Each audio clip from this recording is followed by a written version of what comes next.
Welcome back. We're ready for Lesson 4, Subjects and Imperatives. Let's take a look at our objectives for this lesson. Our first objective is for you to be able to identify imperative sentences. Now, I know we learned this in Lesson 1, but we're going to take some time to review it because it's an important piece for you to understand the rest of this lesson. Our second objective is for you to be able to identify the simple subject in both declarative and imperative sentences. Let's review. An imperative sentence is a request or a command. An example of an imperative sentence is let the dog outside. In an imperative sentence, you is always the subject. Now in this case, the word you is not in the sentence. The subject, you, is usually not stated, but is implied. Let's take a few minutes and do some problems together. Okay, problem number 1. Find 3 seats. Think to yourself, what type of sentence is this? If you said imperative, you are correct. Now think back. What did we learn about the subject of an imperative sentence? The subject of the imperative sentence is often implied, which means that the word you would be the subject, even though the word you is not found in the sentence. Okay, let's move on to number 2. Dak will sit beside me.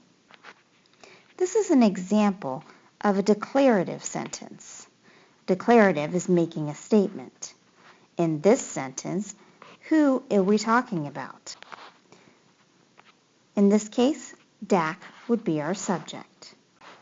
Okay, let's take a look at 3. Watch the blue curtain. This is an example of an imperative sentence. If you remember what we've discussed, the subject of an imperative sentence is often an understood you. Number 4. Look at that fancy costume. This is also an imperative sentence with the implied you as the subject. Number 5. My brother is the king. This is a declarative sentence. And in a declarative sentence, the subject would be the word brother. I'd like for you to hit pause and try the next 5 on your own. After you've tried them, hit play again and we'll go over the answers.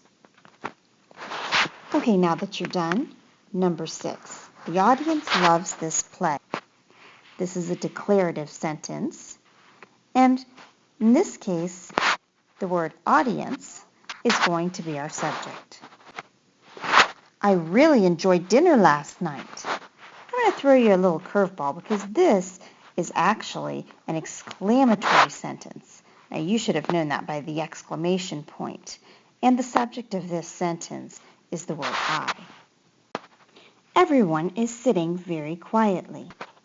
This is a declarative sentence, and our subject is going to be everyone. Number 9. Please read this name to me. This is an imperative sentence, and the subject is an understood you. Okay, our last problem here. I want to go to the movie. This would be a declarative sentence, and the word I would be our subject. This is the end of our lesson. I want you to remember, in an imperative sentence, the subject is often an understood you. The word itself may not be in the sentence.